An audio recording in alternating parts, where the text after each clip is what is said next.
He mocked her tattoo in front of the entire Navy. He called her a fake, until a two-star Admiral rolled up her sleeve and revealed she had the same tattoo.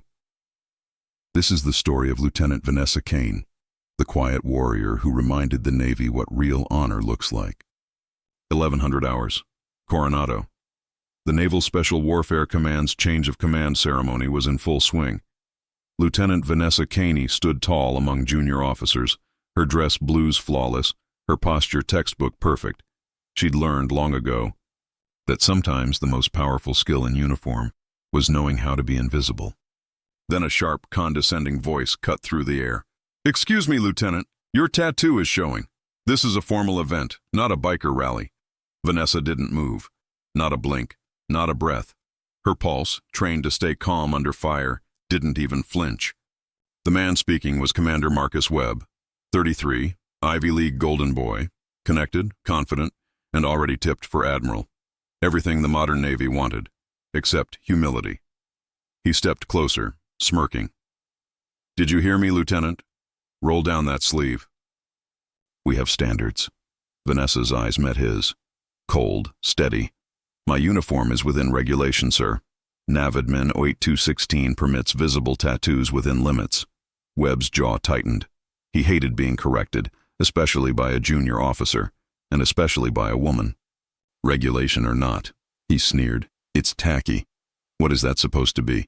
Some kind of sorority logo?" Vanessa's tone stayed even. "It's a memorial, sir. For my unit." Laughter rippled quietly through nearby officers. No one spoke up. "Your unit?" Webb mocked. "Let me guess. Supply? Logistics? Maybe hospital corps?" He leaned in, smirking. "You admin types love playing soldier." And then, he made a mistake. Webb grabbed her wrist, yanked her arm up to inspect the tattoo. A serpent coiled around a trident piercing a skull. The ink was rough, faded, clearly handmade. "What is this, Pinterest special?" Webb scoffed. "Did your boyfriend do it in a garage?"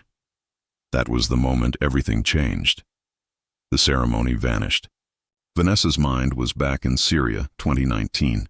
A safe house outside Raqqa. 26 degrees. Dust, diesel, blood. Her team had just lost 2 operators.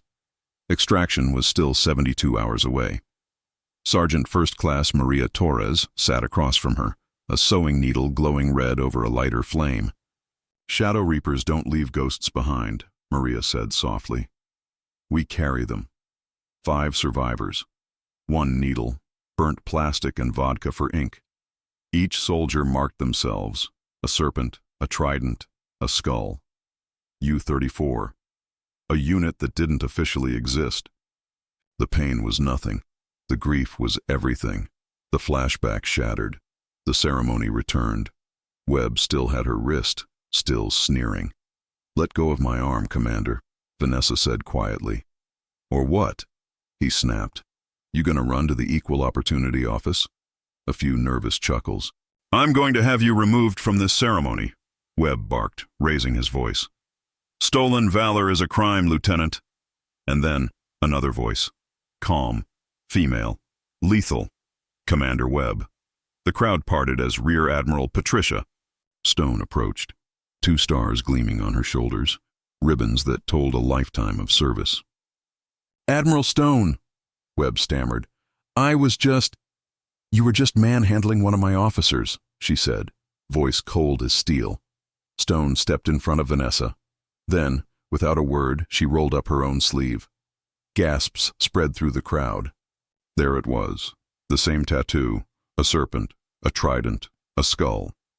Faded but unmistakable. "Commander," she said softly, "do you know what this symbol means?" Webb's mouth opened, but nothing came out. "This mark belongs to Unit 734, the Shadow Reapers, a joint task force that fought where no one else could. Syria, Yemen, Somalia. We didn't get tattoos for pride. We did them ourselves, because we never knew if we'd live long enough to come home." She turned to Vanessa and saluted sharply. Lieutenant Kane served with the Reapers, 3 tours in classified theaters, Bronze Star with Valor, 6 lives saved under fire, one of the finest operators I've ever known. Stone faced Webb again. And you called her a fake. Admiral, You are relieved of duty at this ceremony, Commander. Report to my office at 1400. We'll discuss your future, if you still have one. Webb's face went pale, his career gone in seconds. Then Vanessa spoke. Permission to speak, ma'am? Stone blinked. Granted. The commander made a mistake. He doesn't know what we know. That's the point of what we did, staying invisible. She looked at Webb. He's young. He's been taught to value what's visible, medals, ranks, appearances. Maybe this is his chance to learn what really matters. Stone studied her for a long moment, then nodded. You're showing him more grace than he deserves, Lieutenant. That's what we do, ma'am, Vanessa replied. We protect people, even from themselves. 6 months later, a different ceremony. Commander Webb, humbled, stood taking command of a junior training unit. Vanessa, now Lieutenant Commander, watched from the audience. Afterward, he approached her quietly. Ma'am, thank you. I didn't deserve your mercy. Vanessa smiled faintly. We all make mistakes, Commander. The real question is, what do we do after? She turned to leave, then added softly, the loudest warriors rarely fight the hardest battles.